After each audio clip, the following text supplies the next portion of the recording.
Preciosos son los detalles de la infancia de Jesús que compartimos en el resumen del capítulo anterior. En el capítulo de hoy, acompañaremos a Jesús en su visita a Jerusalén en ocasión de la Pascua.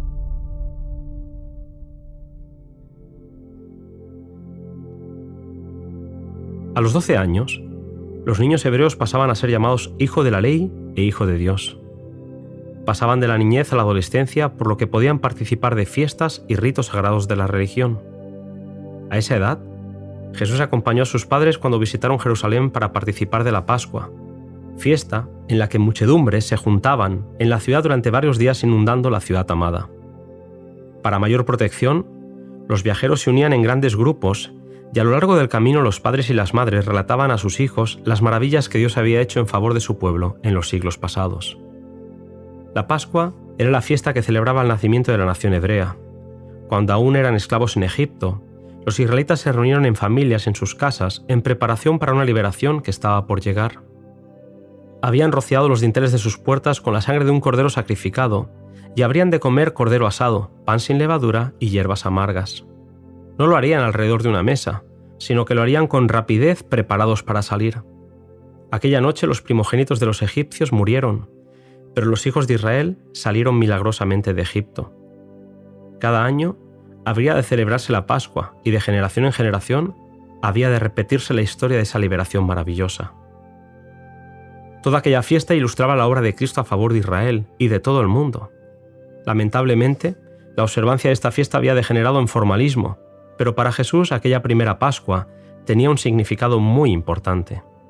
Era la primera vez que visitaba el templo, pudo ver a los sacerdotes, la víctima sacrificada, los ritos del servicio pascual.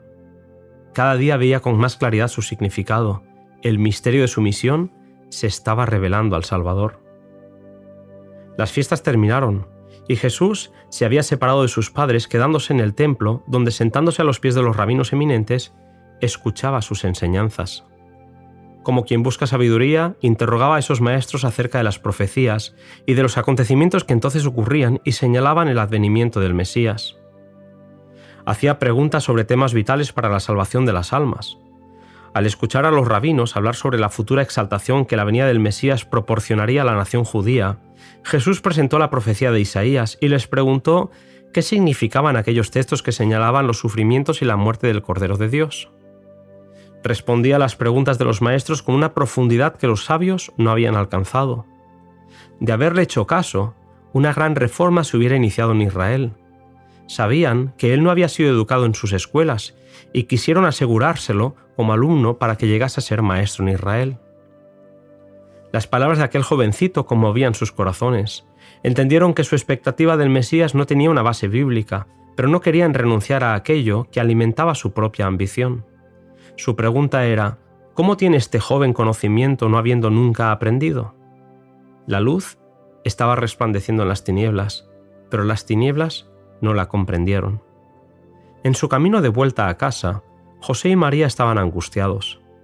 Al salir de Jerusalén habían perdido de vista a Jesús y no lo podían encontrar. Las multitudes abandonaban la ciudad y había gran confusión. En su caminar, no notaron la ausencia de Jesús hasta que llegó la noche. Al preparar las cosas, echaron de menos la mano servicial de su hijo, y al no encontrarlo en la compañía, sus temores se despertaron y decidieron volver a Jerusalén. Al día siguiente, mientras andaban cerca del templo, escucharon una voz familiar. Aunque alegres por haber encontrado a su hijo, no podían olvidar su pesar y ansiedad, y con tono de reproche le preguntaron: «Hijo, ¿por qué nos has hecho esto? Te estábamos buscando con angustia». La respuesta de Jesús fue clara: «¿Por qué me buscabais? ¿No sabíais que en los negocios de mi Padre me conviene estar?».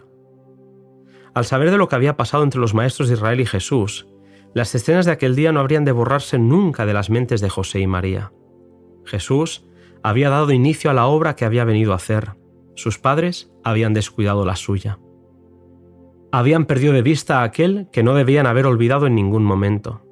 Y al quedar aliviada su ansiedad, no se habían censurado a sí mismos, sino que le habían echado la culpa a él. Al fin y al cabo, Jesús era su hijo, un niño que en muchos aspectos era igual a otros niños. Era difícil comprender que era el Hijo de Dios y corrían el riesgo de no apreciar la bendición que se les concedía con la presencia del Redentor del mundo. Jesús había entendido su relación con Dios. Jesús no era hijo de José, era hijo de Dios.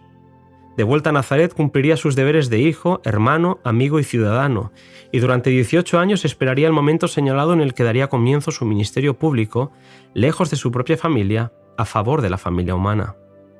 Elena White comenta el cuidado que Jesús siempre estuvo solícito a mostrar por su madre. Ella escribe: así como Jesús había estado separado de ella y ella le había buscado con pesar 3 días, cuando fuese ofrecido por los pecados del mundo lo volvería a perder 3 días, y cuando saliese de la tumba, su pesar se volvería a tornar en gozo.